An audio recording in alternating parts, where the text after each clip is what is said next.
Toss का जो किरदार है वो मैच में कितना इम्पोर्टेंट होता है, कैसे इंतखाब किया जाता है, इस हवाले से क्योंकि बड़ी डिस्कशन चल रही थी, फिर हम आहिस्ता आहिस्ता इस गुफ्तगू को भी डेवलप करते हैं। सबसे पहले टॉस के बारे में बताइएगा। शुक्रिया जी। ये बड़ा ही टेक्निकल क्वेश्चन है, लेकिन इसकी बहुत सारी वजह ये है कि बहुत सारी चीज़ें क्लियर नहीं है आम बंदे के लिए जी। इसके 3-4 स्टेप्स होते हैं जी। पहला स्टेप तो ये होता है कि जब आपने देखा होगा कि इस इवेंट के टोटल मैचेस हैं 48, 45 मैचेस थे, राउंड मैचेस थे, 2 सेमीफाइनल और एक फाइनल में लाने गया। तो जब भी जो रेगुलेटरी बॉडी है, जिस तरह ये आईसीसी का इवेंट है, तो आईसीसी पूरे पहले 45 मैचेस के ड्रॉज बनाता है कि किस टीम ने कब कहाँ पे किसके खिलाफ खेलना है। तो वो एक पूरा एक स्केड्यूल बन जाता है जिसको हम ड्रॉज कहते हैं। उस ड्रॉज में जो जिस टीम का नंबर भी नाम पहले होता है वो होम टीम कंसिडर की जाती है।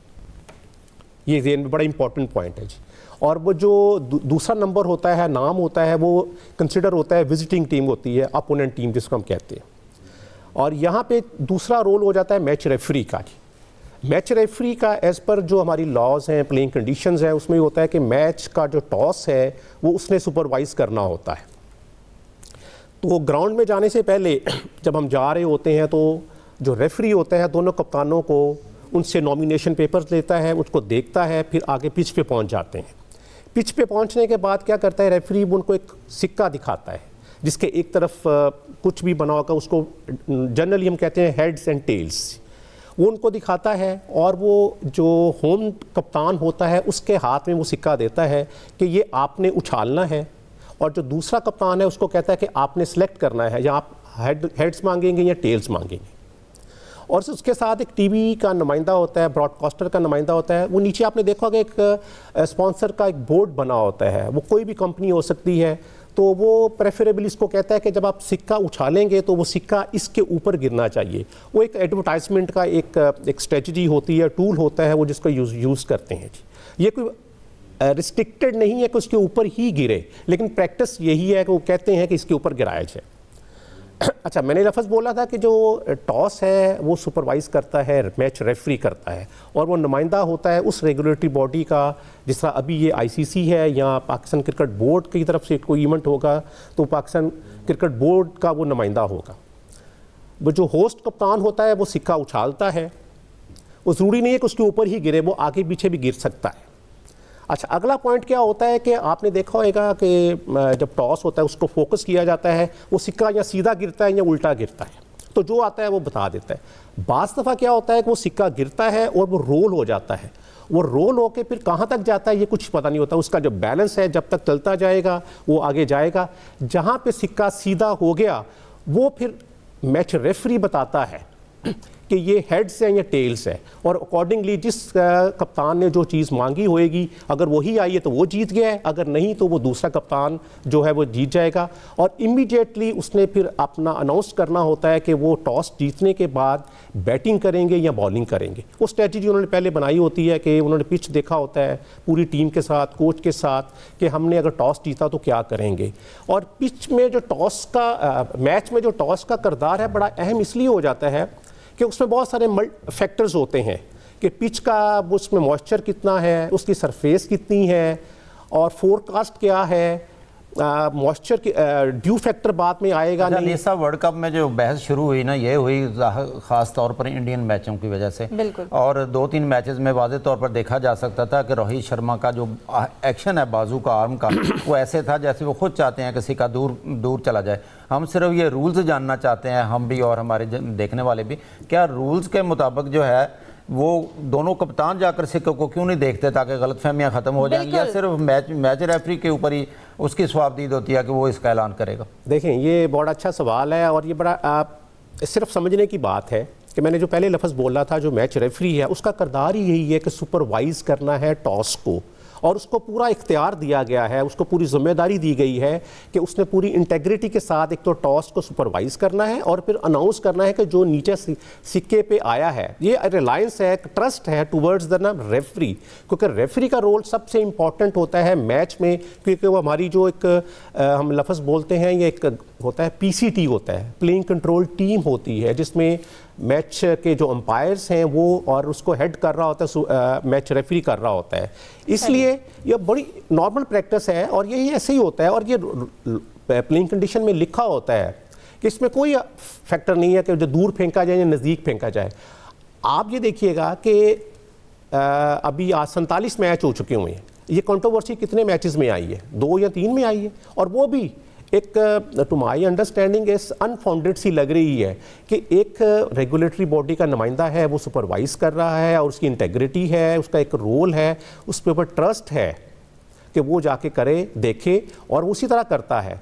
आप ये देखेंगे ये सेमीफाइनल से पहले मेरा ख्याल इशू नहीं आया था, जो इंडिया का और न्यूजीलैंड का मैच हुआ उससे पहले ये इशू नहीं था। तो ये उसके बाद क्यों आया? मैं कल एक टीवी प्रोग्राम में भी देख रहा था, वहीं पे भी ये बात हो रही थी कि कप्तान ने जाके क्यों नहीं देखा। ये ओवर द ईयर्स आप देखें, जब से रेफरी का इंट्रोडक्शन हुआ है इन द मैचेस, वो आईसीसी हो जाए या पीसीबी हो जाए, कोई भी बोर्ड हो जाए, तो वो रेफरी की सवाबदीद के साथ साथ जिम्मेदारी भी है और उसकी एक कहने के एक उसकी इंटेग्रिटी का भी इशू आ जाता है कि वो ये नहीं कर सकता कि हेड्स आया तो टेल कह दे, टेल्स आया तो हेड कह दे। इसलिए मैं उसको पूरी तरह सपोर्ट करता हूं कि जो रेफरी का है हम उसको क्वेश्चन मार्क नहीं कर सकते और कप्तानों का भी उस पर रिलायंस होता है। और ये ब्रीफिंग भी, इससे एक चीज़ मैं बताता चलूँ, होता है कि हर इवेंट से पहले एक ब्रीफिंग होती है, कलेक्टिव ब्रीफिंग होती है। उसमें जो मैच रेफरी होता है पूरे प्रोटोकॉल्स, पूरे प्लेइंग कंडीशंस को एक्सप्लेन करता है to all the captains of the teams जो उसमें पार्टिसिपेट कर रही होती हैं और सारी चीज़ें पहले से ये चीज़ें तयशुदा होती हैं। इसलिए मेरा नहीं ख्याल कि कोई टॉस का दूर फेंकना या नज़दीक फेंकना मैटर करता है। असल चीज़ ये है कि वो जो नीचे आया, जो चीज़ आई है उसको प्रॉपरली अनाउंस करना और बताना कि किसने टॉस जीता है। जी, वो जैसे कि हम बात कर रहे थे ना कि इस वर्ल्ड कप में किस्मत भी इंडिया के साथ है, फिर तमाम टॉस जीतना और फिर क्योंकि जैसे कि अब आपने जो है इस चीज़ पे बड़ी क्लैरिटी दी है कि जो होस्ट है वो जो सिक्का है वो उछालता है, इसका इंतखाब कौन करता है। तो बहुत से क्वेश्चंस थे, जैसे कि आपने भी जिक्र किया कि इंडिया वर्सेस जो न्यूजीलैंड का मैच था उसके बाद ये क्वेश्चन रेज हुए और जैसा कि आप बता रहे थे कि आईसीसी के जो इवेंट्स में हैं वो पिच का इंतखाब के पहली, दूसरी, तीसरी किस पिच पर मैच होगा इसका इंतखाब पहले से किया जाता है। लेकिन लास्ट मैच के बाद ये तनाज़ा शुरू हुआ, क्या इंडिया ने वो रूल फॉलो नहीं किया जिस पिच का इंतखाब किया गया था, उस पिच पर मैच नहीं खेला गया? अगर ऐसा ना हो तो उस सूरत में फिर क्या किस तरह से आगे जाया जाता है? ये एक और बड़ी अच्छी बात, ये एक अच्छा सवाल, ये हम सारा ये सीखते हैं और सीखने का मेरा ख्याल सारी ज़िंदगी चलता रहता है। पिच का भी मैं आपको बताता चलूँ कि जो रेगुलेटरी बॉडी है, जिस तरह ये आईसीसी का इवेंट है, तो आईसीसी ने पूरा एक प्रोटोकॉल दिया होता है कि पिचेस का एक पूरा एक ना उसको स्टैंडर्डाइज किया हुआ है कि फॉर्मेट टू फॉर्मेट चलता है। T20 मैच है तो उसका पिच किस तरह का होना चाहिए, वनडे मैच है उसका किस तरह होना चाहिए, टेस्ट मैच है तो उसका पिच किस तरह का होना चाहिए। ये पूरी गाइडलाइन होती है। और आपने देखा होगा कि कुछ देर पहले हमारे पाकिस्तान में भी हमारा एक टेस्ट मैच में हमारे 2 पॉइंट्स हमें डीमेरिट पॉइंट्स मिले थे। इस वजह से मिले थे कि पिच उस तवक्को के मुताबिक नहीं थी जिस तरह की वो टेस्ट मैच की पिच होनी चाहिए। एक बात तो ये, दूसरी बात ये है कि जो पिच का जो पूरा एक मैपिंग होती है वो पहले मैपिंग की जाती है।